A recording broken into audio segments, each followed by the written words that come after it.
मी वडगाव प्रभागासोबतच आम्ही शहराची पण लढाई मागच्या अनेक वर्षापासून लढत आहोत.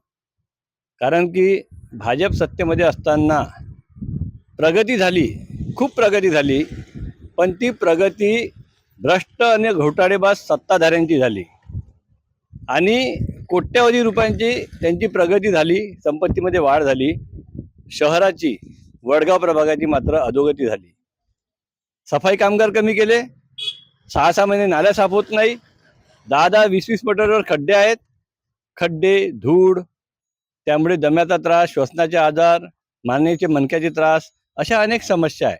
आणि या समस्या घोटाळ्यामुळे तयार झालेल्या आहेत, भ्रष्टाचारामुळे तयार झालेला आहे. सत्ताधाऱ्यांची प्रगती आणि जनतेची अधोगती, शहराची अधोगती, असं चित्र प्रभागामध्ये आणि पूर्ण शहरामध्ये आहे. हे चित्र बदलवण्यासाठी आमची लढाई सुरू आहे. नगरसेवक बनण्यासाठी नाही आहे, महापौर बनण्यासाठी नाही आहे, कोणत्या पदावर बसण्यासाठी नाही आहे. आमच्या अधिकाराच्या माध्यमातून जनतेला न्याय मिळवून देण्यासाठी, नागरिकांना त्यांचे अधिकार मिळवून देण्यासाठी, शुद्ध पाणी, नियमित पाणी पुरवठा, शुद्ध हवा, चांगले रस्ते, साफसफाई, रस्ते झाडाला माणूस भेटत नाही. तर VIP घरासमोर रोज रस्ते झाडले जातात आणि सामान्य माणसाला 2-2 वर्ष कधी त्याच्या घरासमोर रस्त्यावर झाडू मारलं जात नाही. ही सगळी परिस्थिती बदलण्यासाठी आमचा हा लढा आहे. ही निवडणूक नाही, ही आमची लढाई आहे. मी अजय निकंठराव बलकी, वडगाव प्रभाग 8 ब इथून निवडणूक लढवत आहे.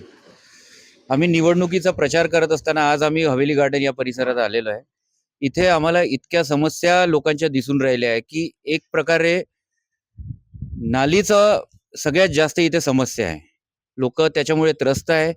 खूपशे रस्ते निधी त्यांनी त्याच्यामध्ये कन्वर्ट केला आणि त्याच्यानंतर त्यांनी तेच रस्ते पुन्हा खोदून पुन्हा डबल काम केलं. त्याच्यामध्ये लोकांचा काही फायदा नाही आहे, त्याच्यामध्ये ठेकेदारांचा फायदा झालेला आहे. दुसरं, प्रत्येक घरामध्ये नळाचे कनेक्शन पोहोचलेलं आहे पण अजूनही पाणी पोहोचलेलं नाही आहे.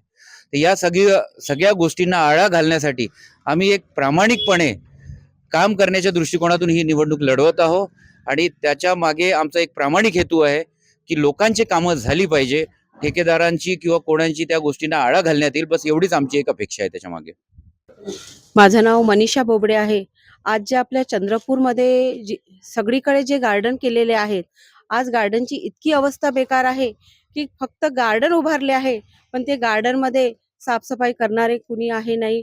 बाकीचे जे रोड आहे, नाल्या आहे, नाल्या पूर्ण भरून चाललेले आहे, तरी ते नाल्यांची बरोबर व्यवस्थित सफाई होऊन नाही राहिलेली आहे.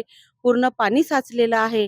आणि जिथे आपल्या चंद्रपूरमध्ये सगळीकडे अमृत योजनेचं काम केलेलं आहे, अमृत योजनेचं काम करून सगळीकडे नळ दिलेले आहे, ते आता आपण सगळीकडे भेटतात. तर तिथे फक्त निळे बॉक्स म्हणून म्हटलं जातात, पण त्या अमृत योजनेचं पाणी सुद्धा लोकांपर्यंत अजूनपर्यंत पुरलेलं नाही आहे.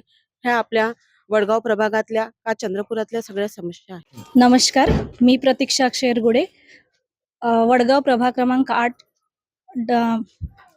क ची उमेदवार. आपल्या चंद्रपुरात कोट्यवधी पैसेचा निधी निघला जातो, पण त्याचा उपयोग बरोबर चांगल्या पद्धतीने केला जात नाही आहे. महिलांसाठी महिलांच्या सुरक्षिततेसाठी वॉशरूम आपल्याकडे असले पाहिजे, ते सुद्धा होत नाही. तर या एवढ्या निधीचा पैसा जातो कुठं, याचा घोटाळा, याच्या सगळ्या गोष्टीचे आम्हाला उत्तर हवे आहे आणि त्यासाठीच आम्ही या पटांगणात उतरलो आहेत आणि आम्हाला याबद्दल महिलांच्या सगळ्या समस्या दूर व्हाव्या अशीच आमची विनंती.